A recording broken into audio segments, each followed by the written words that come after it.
just disclaimer, you're probably going to hear some fireworks sometime during this because it's been rough. That's fine. Hold on, let me chug some of this.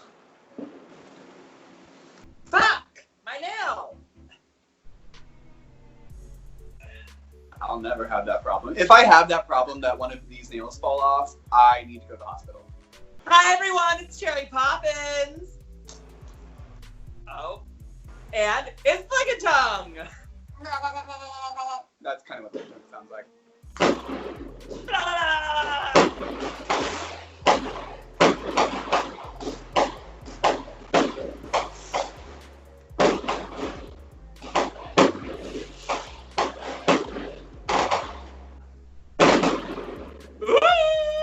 You can hear all that, right? I can hear all of that. Work. Hi, Life from Iraq. It's me, Elise Navy Dad. And hi everyone, it's Cherry Poppins. And welcome to 2 girls, 1 Webshow. That was like sound effects. Yes, everyone. We paid a lot of money for these good sound effects now. They're live sound effects. I don't add them in post. They are live fireworks here for your entertainment. Also, I can scoop weed with these nails, bitch. Ooh, functional. Well, we're on episode 3, and Angina just went home. Bye. Bye. Everyone voted for Angina. Angina voted for Angina. And that's all we really need to say about that. You know, why did we give Angina the slot when Pork Chop deserves it? Why did we give Angina the spot when Derek deserved to be there a longer time? Yeah, now I am kind of mad about that, about Derek going first, when Angina kind of gave up. I'm like, oh, but Alexis, she confronts Cracker about playing mind games. Yeah, what do you think of? Do you think that Cracker's actually playing mind games, or do you think that it's like... I genuinely don't think that Cracker is playing mind games. I think maybe she just talks too loud sometimes and doesn't think through what she says. Do you think that Alexis is playing mind I games? think Alexis. Cracker? I think Alexis is 100% playing mind games. Yes. That's the teaser.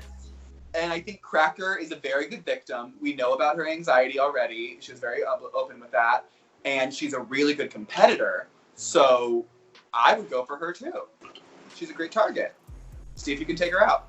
I have no problems with it. This is now a Survivor game, so there is not one problem with psychological warfare manipulation. Yeah, I don't have any issue with that. Great. Mm-hmm. Own up to it. If that's what Cracker was doing, own up to it. Yeah. If it's not what you were doing, then fight for that.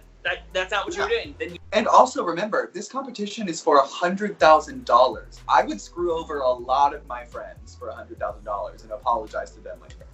Like, sorry. $100,000. If I thought you were in my way, you're going home. I mean, the alliance came through today a little bit. There was some voting for Shay at the end of this episode that we can get to later, but like, there was alliances being made, and they're forming. Don't you love that Mayhem and Blair went home back to back, and they both worked with Cracker when they went home on their season 10? Did they really? Mm-hmm. I was more excited about the challenge because they get to redesign hotel rooms. Yes, it's very the club challenge from last season. I would be terrible at this challenge. I mean, I would be terrible at the building, painting, like making I'm not good at interior design. I have no taste. Like, I don't. So, Elise, can you tell me what you are good at? Oh, I'm an amazing performer. No, girl, that was a reference. You did good last season. You know I don't pay attention to her. And the #1 rule in my apartment to our cats is don't get got. Don't get got, because once you get got, you got got. You know who else got this episode? Mariah. Mariah done got. The pre-picked teams are Shay, Cracker, Mariah, the Golden Gals. Then we have Alexis, India, and Jujubee, who is the Glamazone. Then we have Blair and Mayhem doing the 24K experience, 24 karat experience, or something like that. Let me ask you, what was your favorite room? My favorite room, design-wise, and I thought actually looked the best, I thought was the Golden Gals room, the actual room. However, their performance in the challenge was not fun. The tease, no. So it was not the teases. First up, there are 4 Golden Girls. I didn't learn a lot in musical theater school. I learned how to count to 8, 4s and 8, I learned that. They were setting up jokes, but not playing the jokes. What I don't want to see is 3 drag queens that are very talented acting like women poorly and not making any jokes. I just wasn't sold on it. That sunset was gorgeous, though, when they showed it. It was really pretty. Oh, shit, I lost my thumb. I hate when I just lose my thumb. Yeah, now I can talk with my hands and no, not feel like crazy. What did you think of the leprosy room? The leprosy print, I loved it. I loved the Glamazone. I really liked it. It was tacky, but in the way I love. I didn't think it was tacky, though. You didn't? I think it was like the right amount of campy. Hey, it was campy. It was campy. It was very campy. If they would have done... No, it was tacky. It was tacky. No. It was also tacky. Not in a bad way. Sorry, this is making me sound like I didn't love it. I absolutely loved this room. I really liked it. I think there's a general thing missing from each of the rooms, that there wasn't cohesion. Except in Blair and Mayhem's room, but they weren't funny. They weren't making funny jokes. They were just like selling something. I will say, I thought theirs was the funniest. I really did. I thought their characters, whether they did it on purpose or not, but I thought it was funny. They were definitely copying Club 96. Club 96. But that's a reference now that it's in the canon. It's not like... I had a lot of people were complaining about it online, and I was like, get the fuck over it. Also, something very important to note, on Club 96, Valentina went home. That's why, like, they're like, why would you reference that? I'm like, to make it better. Or now, because they see it has it didn't have any cultural significance when they were filming the first time on season 4, but now it does, and now it can be a reference, and now it's funny. So yeah, I really like Blair and Mayhem. I thought they were the best. I agree with Rue. They were the best team. I actually, skipping to the judgment, I agree with the top. That was my favorite presentation, was Blair Mayhem, but I also thought Jujubee did the best. Oh my god, when they said those gold bugs, they're like, that cost us a lot of money. I was like, that was so... See, I thought they were funny because they were so stupid. Oh, wait, no. Alexis, thoughts on this? How do you feel about this whole Cracker villain thing? So I love that they're kind of setting up, I think, what's going to happen for the next arc of the season, which I think is, it's going to be Shay and Cracker versus, like, Alexis Mayhem. Like, I think 2 alliances might form. Oh, that's really sweet. You think Mayhem will make it that far? Well, I'm just talking about the next couple episodes, like, the next arc of the season. Like, we had the couple mini arcs. So I think those next 3 episodes, those pairs, they're going to be sending each other home, maybe. I don't know, that's my guess. I think that would be fantastic. All right. It's the runway!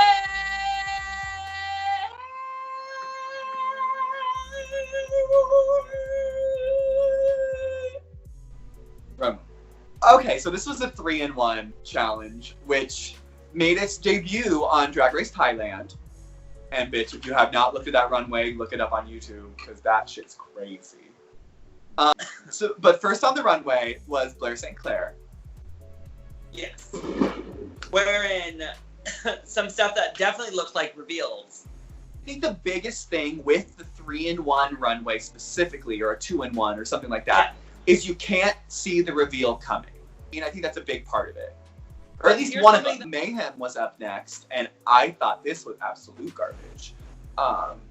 Really? This is not 3 different looks. This is, you took off a jacket, you took off a skirt, and you took off a wig. But it was 3 different looks. It barely was. But she did better in the challenge. Well, she did better in the challenge, so I don't think it mattered. I agree with you on that. Yeah. Jujubee, she was in the next group. She came out, and I loved her first look, a little witchy Halloween. She came out in Christmas next. That wig was garbage. That wig was terrible. The look was cute. It was fine. I loved the holiday theme. But then she just took off the skirt and the wig and put on some weird Ariana Grande bunny ears and tried to say it was Easter. It was red. Red is not an Easter color. You need a pink or a blue, a pastel, like bright yellow. Like, there was no pastel. Like, I'm like, Mama, that was not Easter. You should have done Valentine's Day. Had a Cupid Like, I will diaper say should have been balanced. that I think I agree with you. I thought that the looks were very basic, Mm-hmm. and I think that she had a baseline level of good enough Oh, for yeah. the main challenge and the runway to win. But Alexis was next. Coming out in a fucking tent. Okay, outfit, no. it The tent was great. The tent was great. terrible. The tent was Elise. amazing. Elise. The tent was amazing. It was bad. It was drag. It was a It reveal was bad. coat. It was great. She was a tent. She had a little hat on. She was amazing. I loved it. I loved it. I loved it. I loved it. The giant sleeves, the big floof. It was great. However, the next look I did not like. This little ballerina look. It needed a shorter tutu. Like, ballerinas don't have maxes. It either needed to go all the way to the floor, or a short, like, tutu, like a little floof. This entire look was garbage, mama. Also, Sucked. what ballerina do you know that wears lime green? What she should have done, in my opinion, is come out in a tent and then been the ringmaster and then been the trapeze artist. That's what I think she should have done. Then up next was India Farah. Now, this is what I was talking about, where I say it's fine if it's the same fabric, but in 3 distinct outfits. I thought this was amazing. I loved this so much. The best she has ever looked on Drag Race. Like, that gown gown to pants, hell yeah. Which I love that leotard too. With that little, like, strap around the hip. That was so cute. Yeah. That was so good. That was so good. Oh, after India was Mariah. Yes? Yes. Why not? I really liked this first look. I think what I would have done is taken that little back, like, the thing that was flooping down in the back from the next dress, tucked it up in the coat.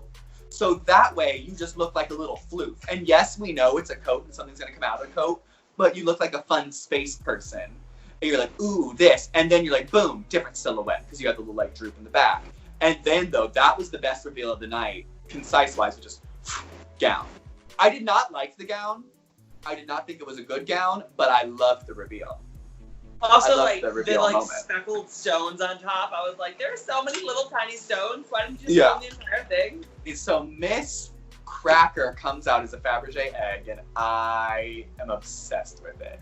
I She love reminds me it. of like a Russian doll. Yeah, that I think is high camp. Like, that is camp. That is fashion. That gown she burst into after the egg The Anastasia gown. was gorgeous. I wish she would have walked around in that. Maybe she did and they just didn't show it. And then reveal into the cute little undergarment with the capelet or the little train and floof around. But no, I love Miss Cracker. I thought she did great. Fun Anastasia moment. I honestly thought that like, the egg was a little weird. It was a little weird. I loved it. I loved But it. I would like can forgive it because it was like a little weird, but then it turned into something that was stunning. Moon, Shea Coulee was up next. Oh yeah, Shea Coulee the Cocoon. And she came out in something. Here's the thing. I didn't hate Yeah. the first look, and I didn't hate the last look. I thought the middle look was one of the worst things I've ever seen on Drag Race. This is the worst Shay's looked on Drag Race. Oh, absolutely. This like poodle top wig. Yeah. It's like blue it just poodle didn't wig. fit. Like, maybe she didn't have a wig and was like a just bald cap and like antenna or something. Like, she went full moth. I don't know. There was something But about she it. went- See, this to me read crafty and tacky. Yeah, it was made out of like weird like life preservers and fabric wrapped around it or something like that. I didn't hate it. I didn't hate that part because I'm like, okay, you're a caterpillar, you're a larva. I get that. You look like a larva. Work. The second one with the weird cape to only her hips. What insect has fucking wings on their hips? Like, that was not. That was. And it wasn't even cute. And those terrible shoes. The shoes were terrible. Like. Ah! Like, no. Honestly, just give up. If it comes off, it comes off. You're right. You're right. It's a reveal. You're It's right. a reveal now. It's a reveal right. to boy nail. It is. You know what? It is a 10-in-1 look. It's a 10-in-1 look. Just one nail pops off each time. Yeah, that was my actual reveal. Before we started filming, I had nails on, and then I revealed to no nails. So, Just so you're aware. I'll reveal to my third look, which is just me as a boy, after I take all this off. So that's my 3-in-1 look. Mona Exchange comes back, bitch. The lip sync assassin this week is Mona Exchange. That outfit was terrible. She's an All-Stars winner, and she came back in an orange velvet leotard with 25 stones glued on it. Like, girl. And a little skirt that didn't reveal. I thought it was a reveal, too. Like, Alyssa just came in probably, like, a $2,000 dance costume the week before to do a terrible job to Neutron Dance. And Monet shows up to win a lip sync in that. That being said, she did great. She slayed that song. She got her Lizzo redemption. She did. She went home to a Lizzo song, and now she is the only person to ever beat Jujubee in a lip sync. I think Jujubee threw it. I don't think she wanted to send home Mariah, and I don't think she wanted to make the decision. Because she did not know the words. I think she threw it. I think she fully threw it. Yeah, she didn't know the words. I'm not sure if it was that she didn't know the words, or if that, that she just didn't know the words. Monet wins. She takes the lipstick out of the tube and says, Mariah. Also, speaking of Snatch Game, is All Stars gonna have one? I hope so. Because we're at Final 7, and next episode is not Snatch Game, so they're gonna do it at Final 6? My roommate did say this. What if Snatch Game is the redemption challenge? So all 10 of them do it. And then, that's how they get back in. That, I think, would be amazing. So everyone gets, that's the one thing that everyone gets to do without it being the first episode. Oh, I just got wet. That would be so fun. We can't get our hopes up because that's probably not going to happen at... I think Trinity Taylor, or Trinity the Tuck, is the assassin next episode from the reveal of the outfit. Because who else wears a cape down to there with a little stiletto and stands in that exact position? I think it's Trinity. If I'm wrong, cyberbully me in the comments below. I'm fine. If someone's like, you don't look good, I'm like, well, your eyes don't work. I look great. I look soft and beautiful today. Fact. I You wonder look like Adrienne Bailon. I do? Oh, what a dream. I love her. Amigas, cheetahs, friends for life. Thank you, everyone, for joining us for another week of Two Girls, One Webshow. Join us next week. I'm Elise. I'm Jerry Poppins. Bye. I went through a bottom moment for a little while. Well, not I never did it, but So you didn't go through a bottom moment then. Well, I went through acting like I was. So you paraded around pretending to be a bot. Yeah, and everyone would buy me things. Everyone would buy me drinks, and then I would get to make out with people, and then just leave and act stupid. It was great. But that's the most top thing you could do. Well, they didn't know that. They thought because I got to pull the card, Mom, I'm gonna buy my things.